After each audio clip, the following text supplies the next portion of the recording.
Assalamualaikum warahmatullahi wabarakatuh. Sabahul khair. Kaifa halukum?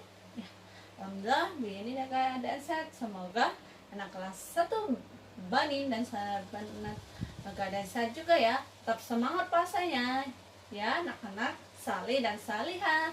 Oke, anak salih dan salihah, kemarin kita sudah mereview pelajaran fikih. Hari ini kita akan mereview juga pelajaran akidah. Nah, apa saja sih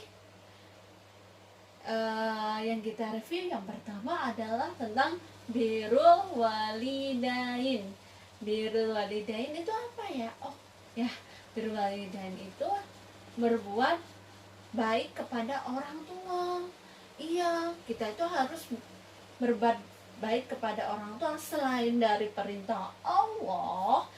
Orang tua juga telah yang mendidik kalian, yang telah memberi makan kalian, ya, yang telah menyayangi kalian dan merawat kalian sampai saat ini. Nah, apa saja sih adab-adab menjadi seorang anak yang berbakti? Nah, yang pertama itu kita harus berkata sopan. Kita harus berkata sopan kepada orang tua. Nah, yang kedua, kita itu harus bersikap penuh kasih sayang kepada orang tua, karena orang tua yang sudah memberikan apapun kepada kita. Nah, yang ketiga adalah menjawab panggilan mereka.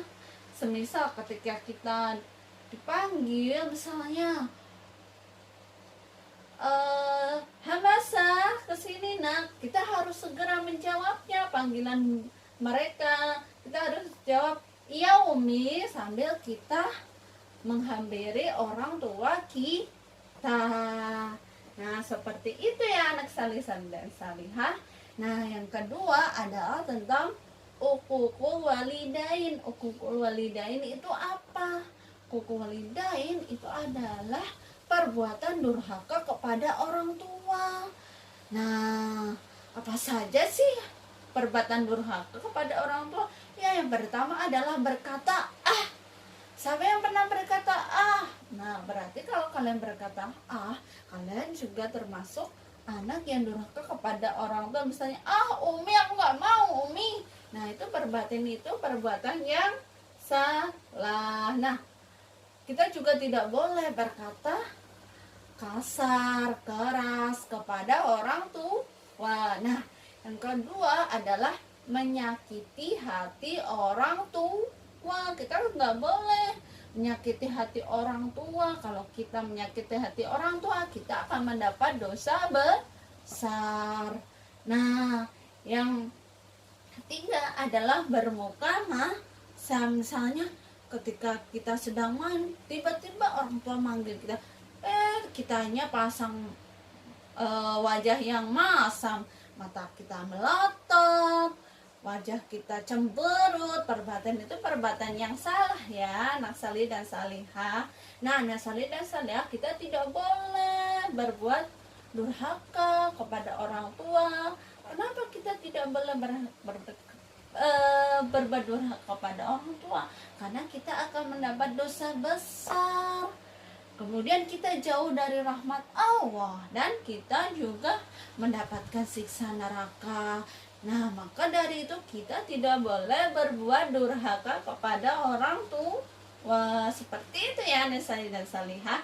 Nah, yang selanjutnya adalah keutamaan berbakti. Nah, keutamaan berbakti pada orang tua, yang pertama ada dimudahkan jalan menuju surga. Siapa yang mau masuk surga? Pasti semuanya ya. Kalau kita ingin masuk surga, kita harus berbakti kepada orang tua. Oke anak salih dan salihah.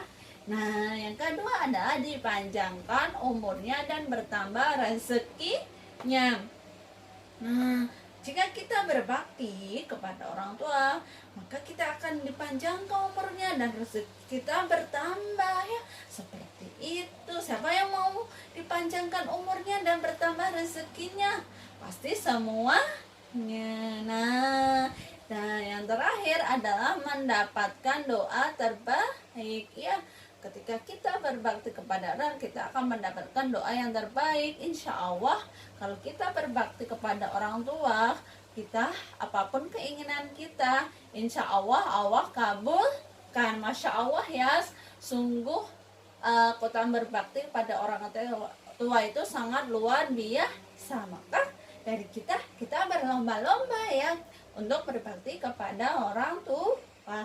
Nah, yang selanjutnya adalah, yang keempat adalah kisah Nabi Ismail. Nabi Ismail dia itu terkenal sebagai anak yang berbakti kepada ayahnya, karena dia rela berkorban untuk memberikan nyawa hanya untuk memenuhi perintah ayahnya. Yuk kita dengerin kisah Nabi Ismail. Nah, Nabi Ibrahim memiliki 2 istri. Siapa saja istrinya? Yang pertama ada Hajar, kedua ada Sarah. Sarah tidak menyukai Hajar, kemudian meminta Nabi Ibrahim agar Hajar itu pergi, namun Nabi Ibrahim menolaknya. Kemudian atas perintah Allah, Nabi Ibrahim meminta Hajar dan Ismail untuk pergi ke Mekah. Nah, kemudian Hajar dan Ismail pergi ke Mekah. Mereka ditempatkan di tempat yang tandus sekali. Nah, walaupun mereka ditempatkan di tempat yang tandus, mereka itu serba dalam kecukupan. Nah, karena Nabi Ibrahim sangat rindu kepada siapa? Kepada Hajar dan Ismail. Kemudian dia ingin menemui Hajar dan Ismail. Nah, dalam perjalanan bersama Hajar dan Ismail, Nabi Ibrahim bermimpi bahwasanya dia ingin menyembelih anaknya. Kemudian Nabi Ibrahim menceritakan mimpinya kepada Ismail.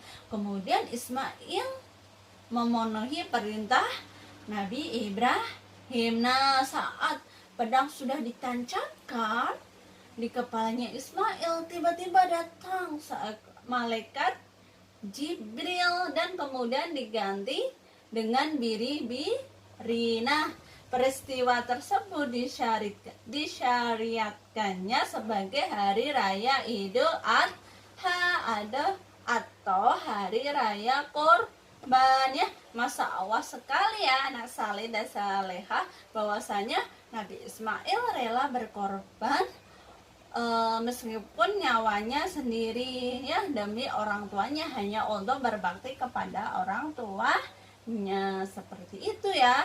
Nah, kemudian yang selanjutnya adalah, yang kelima adalah kisah Uwais Al-Qarni. Uwais Al-Qarni dia itu dikenal sebagai anak yang berbakti kepada ibunya. Yuk kita dengerin kisahnya. Nah, Uwais Al-Qarni itu adalah seorang pemuda yang miskin dan dia seorang anak yatim. Dia itu tinggal di negeri Yaman. Dia itu bekerja sebagai pengembala domba dan itu sangat berbakti kepada ibunya. Ya, dia itu sangat berbakti kepada ibunya karena ibunya ingin pergi haji, tapi Uwais bukanlah seorang yang kaya, dan kalau pergi ke haji dari zaman ke Mekah itu membutuhkan banyak perbekalan yang sangat banyak. Tapi karena Uwais Al-Qarni ingin berbakti pada ibunya, dia berhasil mengajak ibunya pergi haji ke Baitullah. Masya Allah ya, Uwais Al-Qarni itu sangat berbakti kepada orang tuanya. Dia menggendong ibunya dari zaman ke Mekah ya. Dia menggendong ibunya dari zaman ke Mekah ya. Masya Allah banget ya. Nah, anak saleh dan solehah, kita harus berbakti kepada orang tua kita ya, seperti Uwais Al-Qarni dan Nabi Ismail. Seperti itu ya anak saya dan salihah. Oke anak saya dan salihah, cukup sekian review pelajaran akidah kali ini. Semoga bermanfaat dan jazakumullah khairan. Assalamualaikum warahmatullahi wabarakatuh.